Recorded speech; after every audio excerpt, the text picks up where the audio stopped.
The Summer League Kings moved to 4-0 and have given themselves a chance to make the semifinals of Summer League and contend for that Summer League championship. We'll have to see though, because the Kings are the first 4-0 team because they played so early today. So there's still 7 other 3-0 teams that could be 4-0. Point differential could matter. And I was stressing this game because of the point differential. I mean, also just to get the win, but late I was stressing because of the point differential and some of the decision making at the end of this game and throughout this game from the Kings was not the best. This game was no doubt the most Summer League game that the Kings have played, where none of it was clean. It's to be expected in Summer League that you're going to have games like this where the decision making is not great, but I think that kind of just shows how good the Kings had been, especially in games 2 and 3 of this Summer League. The fact that I wasn't pulling my hair out watching those games. Because I know some Summer League teams, like some fans are watching their team throughout Summer League and doing that every single game. But yeah, the decision making throughout this game was not great. Turnovers, not handling the pressure from Cleveland very well. And Mason Jones was out in this one. And so I think that was a big part of it. Not having his ball handling presence put a lot more pressure on a guy like Devin Carter. But then you also had the rebounding issues. Defensive rebounding was a massive struggle. And I think watching your team just not be able to grab a defensive rebound, I think that is the most frustrating thing as a fan to watch your team struggle with. The Cleveland Cavaliers had 23 offensive rebounds and only 20 defensive rebounds. You had Tomlin grabbing 10 offensive rebounds of his 12 total. And so that was the only reason that this game was anywhere near close. The Cleveland Cavaliers shot 23 more shot attempts than the Kings did. But in the midst of all the bad rebounding and bad decision making and turnovers and things like that, there was one bright spot on the Kings that really, really stood out. And that was Nique Clifford. And so it was really nice to see everyone else struggling, but then the guy who maybe we have the most hope for out of anyone on this Summer League team to be the best player and make the biggest impact in the NBA, that's the guy who is standing above everyone else. And when the ball touched his hands, I was confident that something good was going to happen. When Devin Carter was handling the ball, it was not great. You can see he's just not a point guard. And so without Mason Jones, a lot of pressure on him to bring the ball up the court. And the Cavaliers were pressuring him and it was getting to him. And so it resulted in a lot of turnovers. He had 4 turnovers on the game, but it wasn't just the turnovers. It was also just getting into possessions really late. And so especially in the fourth quarter, it'd be like Devin Carter bringing up the ball and it would take half of the shot clock for him to get the ball up the court and for the Kings to get in their possession. But then the ball would find Nique Clifford's hands. And it was like, okay, everything's going to be okay now. He's going to make the right decision. Everything about Nique Clifford has just been so impressive. From his shot creation, his ball handling, his playmaking, his rebounding. And this was a game where he did a little bit of everything like he has done for most of the games, but he also didn't turn the ball over. 19 points, 9 assists, 7 rebounds, and only 1 turnover. And he came up really big late in this game in the fourth quarter, made some really clutch shots, took over the game to be able to push the Kings to this win. Coming into this Summer League, I expected him to be a versatile player. I expected him to be a solid defender, which he has been, to be able to play make a little, be a solid passer, be able to knock down some threes. What I didn't expect was just how good he is at creating for himself off the dribble. His handle is so good.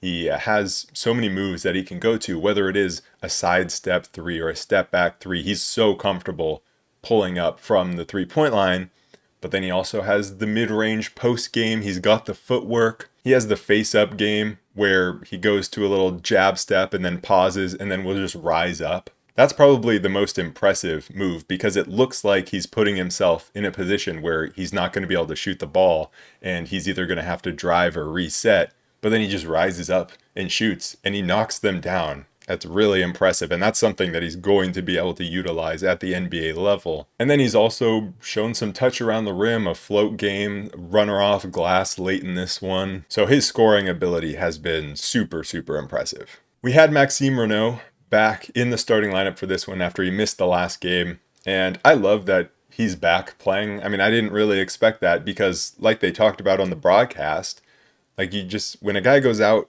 for an injury in Summer League, they normally don't come back. Maybe if you're resting a guy for a game, like load managing on a back to back, which happens in Summer League, then you expect to see the guy back. But with an injury in Summer League, you just don't normally see a guy come back because a team is going to be extra cautious. But everyone on this Kings team, including Maxime Renaud, who they interviewed mid-game, is talking about how much they want to win the Summer League, and I love that. I think that should absolutely be the mentality, especially when you have so many players who are hopefully going to play in the NBA next season. And so you want to build that togetherness and, start the off season and preseason, I guess, on a positive note. And so it was definitely good to have Renaud back, especially on the offensive end.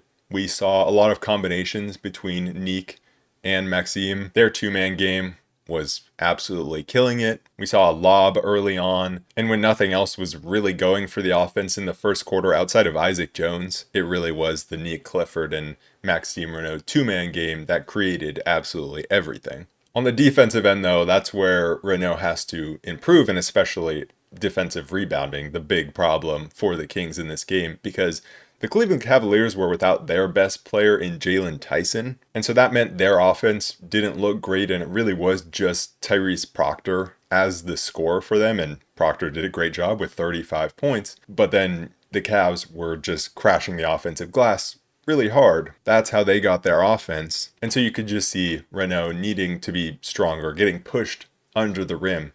I think Renaud is a good offensive rebounder because he is able to secure the long rebounds with his height just reaching over guys. But on the defensive end, he isn't a great rebounder because he isn't strong enough and he's getting pushed underneath the hoop. So he can't grab those rebounds. And then, some of the other guys as well, like Isaiah Crawford just wasn't grabbing a rebound. I don't think he had a rebound last game. He only had one rebound in this one, and it was a ball that just fell right to him. So I think he needs to find ways to make an impact on a game if he isn't going to be, a scorer, which he didn't take a single shot in this game, even though he was in the starting lineup for Mason Jones. He didn't score a single point, didn't take a single shot, and only got one rebound. He's just got to find a way to make an impact on a game, and rebounding is a way that he can do that. He's a strong player, he's a long player, so that's disappointing. Isaac Jones was struggling a little bit, although he was the best of those three guys who you expect to rebound. I mean, there was a time, I think it was in the second half, where Isaac Jones was fighting for a rebound with one Cavalier, and Maxime Renaud was in there, Isaiah Crawford, I believe, was in there, and they just started backing up, and two other Cavs were crashing in to help out their guy. And so it became a 3-on-1 with Isaac Jones, and I'm pretty sure Isaac forced a jump ball, so good on him, but that was just the mentality from the Kings rebounding wise was not good at all. Guys backing away, trying to leak out in transition instead of grabbing rebounds. It was not good. I mean, you're starting front court of Renaud and Isaac Jones combined for 3 defensive rebounds each, and Isaiah Crawford, like I said, had 1. And it's the guards in Nique Clifford and Devin Carter who are doing the rebounding. Nique with 6, Devin Carter with 5 defensive rebounds. So the Kings couldn't grab a rebound. Devin Carter couldn't really get anything going early on offensively and didn't look good running the offense on the ball. The Kings were just getting out-muscled on the defensive end. The Cavs just looked like the more aggressive and physical team. And somehow, the Kings were still tied at the end of the first quarter. And I kept looking up at the scoreboard saying, how is this game close or tied, or how do the Kings have the lead? It really felt like the Kings should be behind. Because, like I said, I think allowing a bunch of offensive rebounds is the most frustrating thing, at least for me as a fan to watch. So I think just when you see that time after time, it's like, there's no way we can win this game if we can't grab a defensive rebound. And also the Kings couldn't hit a 3, didn't hit a 3 until the last offensive possession of the first half when Nique Clifford hit a 3. Isaac Jones had a couple of bad misses from the corners. But it was Isaac Jones that kept the Kings in that first quarter offensively. He had 9 points in the first quarter. And this is what I've wanted to see from Isaac Jones. I feel like we haven't seen a kind of takeover like this, even though we know he's capable of it. And Isaac, one of his best attributes is his finishing ability. His ability to be strong and finish through contact And that's exactly what he was showing in this game. He was running the floor super well and then being really aggressive, attacking the rim, not afraid of any defenders in there, just going straight into their bodies, absorbing that contact, and then being able to finish around it. He was running the floor, and then the guards were doing a good job of rebounding or getting outlet passes and then pushing it forward. Isaiah Stevens did a really good job of being able to push the ball forward, and he had a little bit of an expanded role in this game because Mason Jones was out. So as a guard, he was the first sub in for Nique Clifford, and so he had that responsibility to be able to handle the ball and run the offense a little bit. And he had some really nice plays in transition to be able to find Isaac Jones. Devin Carter did the same thing, trying to push the ball, and you could tell like the Kings were really intent on pushing the ball in transition after rebounds. And sometimes some of those passes were a little ill-advised in the second quarter. Devin Carter threw just a crazy lob forward to Tavion Kinsey, and somehow Kinsey caught it and then got fouled, which he was lucky he got fouled because there was no way he was doing anything. He was about to run out the gym past the basket. But, it resulted in a foul, and then Devin Carter did the same thing again after grabbing a rebound, and Kinsey was doing a good job of running the floor. He had a good game. Tavion Kinsey finished with 12 points on the game. But it was really the Kings' defense that stepped up at the start of the second quarter, and that's what allowed the Kings to start running in transition. And because the Kings couldn't hit an outside shot, they needed to be able to score in transition. Nique Clifford took over at the start of the second quarter, just driving to the rim. Beautiful passing. Again, we kind of saw him and Dylan Cardwell have a really nice connection. And that's one of the most encouraging things, I think, about watching Nique Clifford, is he has a connection with Maxime Renaud. He has a connection with Dylan Cardwell, and they're not the same connection. Like, they do it in different ways. His connection with Maxime Renaud, he's coming around curls, he's coming around dribble handoffs, and they're playing a little two-man game. With Dylan Cardwell, it's a lot more of Cardwell sitting in the dunker spot and Nique Clifford just being able to get into the lane, draw the defense, and be able to drop off passes to him. And so it's nice to see him have these, different types of combinations with players. Also, Clifford was showing the kind of overhead cross-court pass as he's driving to the rim to find three-point shooters. But speaking of Dylan Cardwell, he had a game that was absolutely all over the place. And I think that's just the type of player he is. Kind of chaotic, big, strong, athletic chaos agent. He was grabbing offensive rebounds, he was dunking the ball, had a massive poster dunk, but then he was also like mistiming his jumps and just like flailing and not being able to catch passes and fouling guys in the defensive end. So it was all over the place for him. I think for both him and Renaud, both of them were a little bit up and down. Renaud in not as chaotic of a way, but Max was struggling with his shot. I mean, everyone really was. But he was also struggling with foul trouble. Not that foul trouble is an issue in Summer League. He had 6 fouls. You get 10. That's fine. But, he was fouling. But he was also deterring shots around the rim. He had 3 blocks. No doubt this was the best rim protection game from Renaud. And so he was part of the defense stepping up in the second quarter. Devin Carter as well. I thought Carter struggled defensively in the first quarter. Just some decision-making errors. But in the second quarter, the Kings' defense really started to swarm, and Devin was a big part of that. There were a million moving screens in this game, but most of them were on the Cavs. A couple on Maxime, but most on the Cavs. So the Kings were doing a good job of trying to get over these screens and drawing those offensive fouls. Towards the end of the second quarter, Devin Carter finally started to get inside. He was really struggling early on to break down the defense because he was under pressure and he was just forced out near the half-court line and had to get off the ball. And so finally, towards the end of the second quarter, he was getting by his man, using screens and being able to get to the rim to either finish or draw fouls. So he started handling the pressure a little bit better. But again, he was handling the pressure to be able to get himself shots at the rim and not really create for others. And then like I mentioned earlier, the Kings hit their first 3 at the very end of the first half. And it was Nique Clifford who brought the ball up on the final possession for the Kings. And he just looked so confident, looked like he knew exactly what he wanted to do. Straight to the corner, step back 3. It was a beauty. And so while I think it makes sense that the Kings are having Devin Carter get these on-ball reps, if the Kings were just purely trying to win, they would have Nique Clifford bringing the ball up every possession he was on the court. Right? They had him playing off ball, and he'll no doubt play off ball in the NBA quite a bit. And so it makes sense to have him get the reps off ball, to get Devin Carter have the reps on ball in a summer league setting. But if the Kings were trying to win, Nique Clifford would be the guy because he didn't really have any trouble getting by defensive pressure. And he just looked so confident in being able to get where he wanted to go. The second half was kind of more of the same of the first half, where the Kings were still not rebounding very well. Isaac Jones was still scoring a little bit, but I wish he was more of a defensive presence inside, and that's something that I mentioned before. I feel like there's a better defender in there for him. The Kings just turned the ball over a lot in the second half with just laziness. Like some of the inbound passes, they were just throwing them away. And so it was frustrating watching the Kings gift all of these extra possessions to the Cavaliers. But Renaud stepped up. He started to get into his post game in the second half more, started finishing around the rim, drawing fouls on the defensive end, blocking shots. Dylan Cardwell as well, making an impact around the rim. He had one where he just caught a ball and got called for goaltending. But man, I mean, he is just such a massive physical presence. Because yes, it was a very clear goaltend, but wow, it was an impressive goaltend. But the Kings really couldn't get any separation from the Cavaliers because of all of the extra possessions that they were gifting the Cavaliers.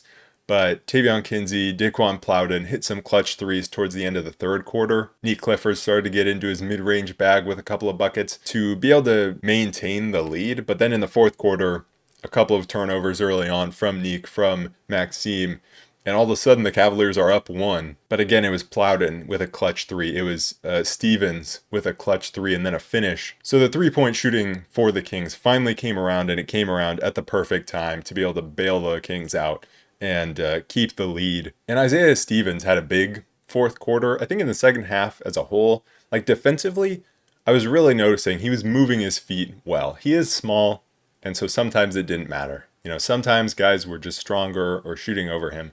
But he's moving his feet, and he has active hands defensively. And then offensively, knocked down 2 threes. He was on the bench in the middle of that fourth quarter, and Plowden was in the game. And then Plowden made just a horrible decision to try to chuck the ball up the court when the Kings had a pretty big lead. And it's like, you just need to run clock here. And they put Stevens back in, I think, for that decision making. I think they were trying to put a ball handler in there to calm things down because things got very chaotic at the end of this game. And so I think the Kings were just liking the decision making from Isaiah Stevens. He ended the game with 13 points, 5 assists, only the 1 turnover. Super efficient game for him. Also at the start of this fourth quarter, there was a super nice sequence of like 4 possessions from Maxime Renaud. The first play was just him boxing his guy out under the rim. And that was something that was nice. I think for obvious reasons, the Kings couldn't grab a rebound. He was struggling with defensive rebounding.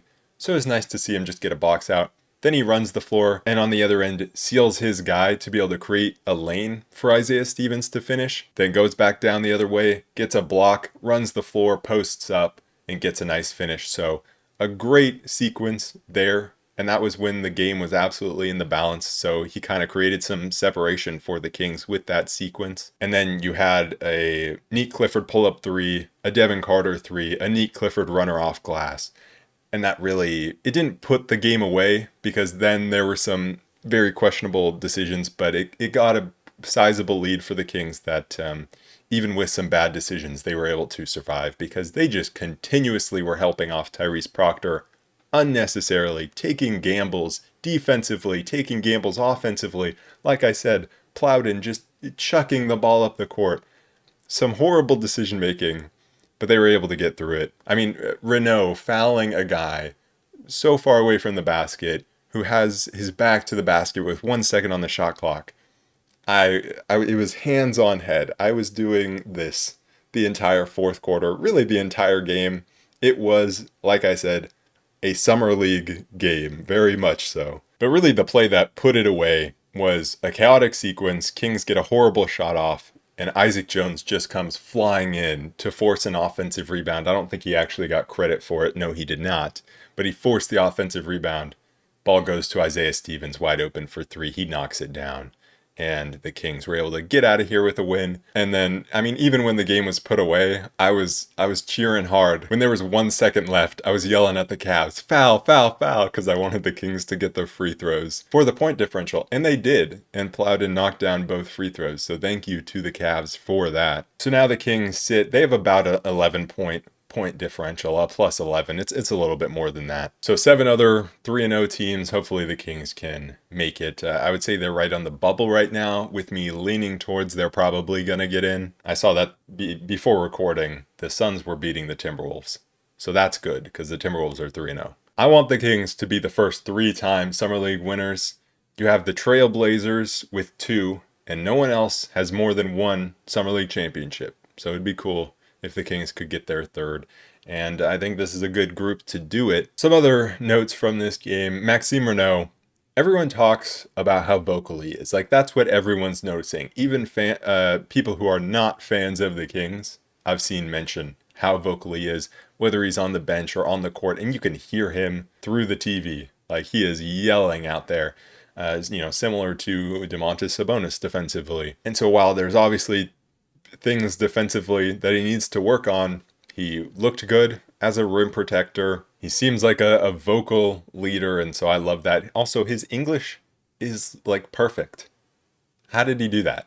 He hasn't been in the US for very long. He said he was speaking broken English when he came to Stanford. And now he's just like perfect, and he was when he was being interviewed mid-game, it was like amazing how eloquent he was. I guess I'll just do one more note with Devin Carter. And for him, like, he had a stat line of 11 points, 6 assists, 5 rebounds, and 4 turnovers. You can see the chaos he causes on defense. I liked how when Tyrese Proctor had it going, after a timeout, he came out in that 4th quarter and he was like, I'm going to shut Tyrese Proctor down. And he did after that point. It would have been nice if that adjustment came a little bit sooner, but I liked how he took that challenge and he's like, I'm going to shut this guy down, and he did. The thing for him is just, I don't see how he can be anything more than just an okay rotational player if he can't handle the defensive pressure as a ball handler.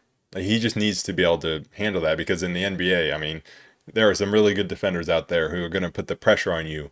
And so as a 6'2 guard, he needs to be able to handle that pressure, and that's why it's good that he's getting these reps. And it's not that he necessarily needs to be a point guard that's just facilitating the offense perfectly and all that, but he just needs to be able to handle a guy up in his face when he is bringing the ball up the floor. For Isaac Jones, he missed a couple of corner threes, and that's something coming into Summer League he talked about, how he worked all summer, or he's been working this summer on trying to improve his corner 3-point consistency, and he, missed badly on them. And so he had a great game going to the rim, finishing, but he needs to be consistent from the corners, and obviously he knows that. And if he can become a consistent shooter from the corners, that just expands his game to a whole nother level, because he's a guy who is going to sit in the corners, and then he's going to cut to the dunker spot. He's just a guy who's going to be running the baseline. That's where he lives, especially when he's playing the 4.